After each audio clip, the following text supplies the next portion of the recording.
Butte, Montana, the richest hill in America. Today I'm detouring from the Lewis and Clark Trail to explore Butte, Montana, known as the richest hill on Earth. I'll be going to Butte to see the following: Our Lady of the Rockies, Evel Knievel landmarks, the original copper mines in Berkeley Pit, Williams Clark in his Copper King Mansion overnight stay, Evel Knievel Butte, Montana. There are a couple of compelling reasons for this detour. First and foremost, I want to pay my respects to the legendary daredevil Evel Knievel, a cultural icon who was born and raised here. Visiting his gravesite at Mountain View Cemetery is about the story of a man who didn't forget where he came from: Butte, Montana, Our Lady of the Rockies. Additionally, I'm looking forward to visiting the stunning Our Lady of the Rockies. This majestic 90-foot statue of the Virgin Mary, perched atop the Continental Divide, watches over Butte and symbolizes hope and protection. I plan to take a tour up the mountain to admire her and soak in the breathtaking views. Butte, Montana, the richest hill in America. My visit to Butte will also be a journey through its rich mining history. The city earned its nickname due to the massive copper deposits that fueled the industrial age. While coal mining disasters have claimed more lives elsewhere, Butte's 1917 fire remains the deadliest in underground hard rock mining in the United States. The memorial at the site honors those lost and the quiet courage of those who tried to survive. Butte, Montana, the Copper King Mansion. To cap off my day, I'll be spending the night in style at the Copper King Mansion, the opulent former home of William A. Clark, one of the original Copper Kings. Now a bed and breakfast, staying here feel like stepping back into the grandeur of the Gilded Age, complete with staying in his actual suite with stained glass windows and exquisite woodwork. Butte, Montana, the richest hill in America. The city was named after Big Butte, a prominent conical hill that rises above the landscape near the original mining camp. The word Butte comes from French, meaning a small hill or mound, and was commonly used by early explorers and settlers to describe isolated hills with steep sides and a flat top. Big Butte was more than a landmark. It was a beacon for prospectors. Beneath it lay staggering mineral wealth, earning the area the nickname the richest hill on Earth. Gold was discovered nearby in 1864, and silver followed in 1875.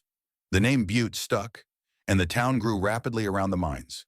Evel Knievel, America's greatest daredevil. My first stop in Butte was Mountain View Cemetery, where I stood quietly before the grave of Evel Knievel, America's greatest daredevil and Butte's boldest son. Evel Knievel and Butte, Montana, are inseparable in the American imagination for me, like throttle and grit. I remember his quote, "The people don't come to see me die, they come to see me defy death." Evel Knievel, America's greatest daredevil. Evel Knievel's gravesite in Butte's Mountain View Cemetery draws a steady stream of visitors, enough that signage and even a distinctive arch were installed to mark the entrance. According to the cemetery's caretaker, there's always someone at the site, even in snow, leaving items or paying respects. His grave is not just a local landmark, it's a pilgrimage site for fans of daredevil spirit, resilience, and Butte pride. Evel Knievel, America's greatest daredevil. His final resting place, marked by a tombstone shaped like a cartoon rocket car, is in Mountain View Cemetery, a piece he had carved in 1974 just in case he didn't survive attempting the Snake River Canyon jump. Evel Knievel Butte, Montana. Born Robert Craig Knievel in 1938, he was raised by his grandparents after his parents split. I learned that Butte's rough-and-tumble mining culture shaped his fearless persona. He worked briefly in the copper mines himself before getting fired for causing a citywide power outage, a perfect example of that rebellious streak that never left him. When I visited his grave, I noticed flags and mementos left by visitors, and his monument stood taller than most, a quiet tribute to a man who never did anything halfway. I thought about watching his stunts as a kid on TV and how he drew fans at county fairs to sold-out stadiums, like jumping 14 buses or attempting the leap over Snake River Canyon, made him a household name. His televised jumps were some of the most watched sporting events of their time. The nickname Evel was born during a 1956 jail stay for reckless driving, where he shared a cell with Awful Knievel. The jailer playfully dubbed them Awful Knievel and Evel Knievel, intentionally misspelling it to avoid any associations with evil. He embraced this unique nickname, which remained with him throughout his life, symbolizing his adventurous spirit and resilience. Later in life, Evel moved to Florida, where he resided in a condo complex in Clearwater. He spent his final chapter there, and it became his last residence before he passed away in 2007. Despite the shift in scenery, his legend never dimmed in my eyes. He remained a symbol of boldness and spectacle right until the end. They say he broke over 40 bones throughout his career, which only added to his status as a symbol of fearless showmanship. Evel passed away on November 30th, 2007, due to complications from diabetes and idiopathic pulmonary fibrosis.